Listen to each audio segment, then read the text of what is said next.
நல்லா புரிஞ்சுக்கோங்க. ஒரு ஓரல் கம்ப்ளைண்ட், அது ரிட்டன் கம்ப்ளைண்ட் கிடையாது.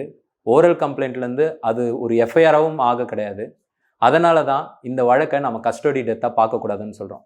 காரணம், ஒரு குற்ற சம்பவம், குற்ற சம்பவத்திலேருந்து புகார், புகாரிலேருந்து முதல் தகவல் அறிக்கை, முதல் தகவல் அறிக்கையிலேருந்து விசாரணை அல்லது கைது, கைதிலிருந்து நீதிமன்ற காவல், நீதிமன்ற காவலுக்கு போயிட்ட பிறகு தான் ஒருத்தரை நீங்கள் ஒரு போலீஸ் கஸ்டடிக்கு எடுக்க முடியும். அப்படியே இல்லைனா கூட அவரை கஸ்டடியில் நீங்கள் 24 மணி நேரத்துக்கு மேலே வச்சுக்கக்கூடாது. ஆனால் இந்த வழக்கில் இந்த சட்ட முறைமைகள் எல்லாத்தையும் பைபாஸ் பண்ணியிருக்காங்க தமிழ்நாடு போலீஸ். அதனால தான் சொல்கிறோம், இது கிட்டத்தட்ட ஒரு கடத்தலாக தான் பாவிக்கணும்னு. இப்போ இந்த வழக்கில் ஸ்பெஷல் டீம் இந்த வழக்கை எடுத்துட்ட பிறகு அவரை 3 இடத்துல வச்சு கடுமையாக தாக்கி விசாரிக்கிறாங்க. அதில் நள்ளிரவு நேரத்தில் ஒரு இல்லீகல் சர்ச்சும் நடத்துறாங்க. வாய்மொழியா வந்த ஒரு புகாரில் வழக்கே பதிவாகாத போது அந்த புகாரை மட்டும் அடிப்படையாக வச்சு அஜித்குமாரை 3 இடங்களை கொண்டு போய் தாக்குனது மட்டும் இல்லாமல் ஒரு இல்லீகல் சர்ச்சும் அஜித்குமாரோட வீட்டில் நடத்தி இருக்கிறாங்க.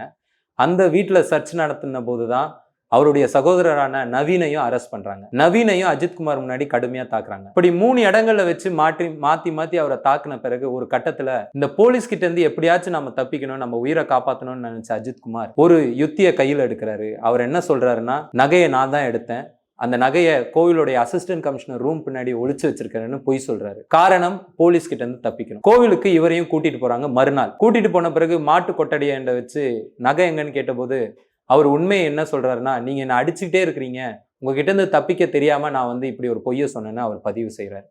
அதை கேட்ட காவலர்கள் மேலும் அவரை கொடூரமா தாக்க, அக்கம் பக்கத்துல இருக்கிறவங்களும், கோவிலுக்கு தரிசனத்துக்கு வந்தவங்களும், சாமி கும்பிட வந்தவங்களும், கோவிலில் ஊழியர் செய்யறவங்களும் எல்லாரும் பார்க்க அவங்களை அப்புறப்படுத்திருக்கு போலீஸ். இதை ரகசியமா ஒருத்தர் வீடியோவும் எடுத்திருக்கிறாரு. இப்ப அந்த வீடியோவை தான் இப்ப நம்ம எல்லாரும் பார்த்துக்கிட்டு இருக்கோம்.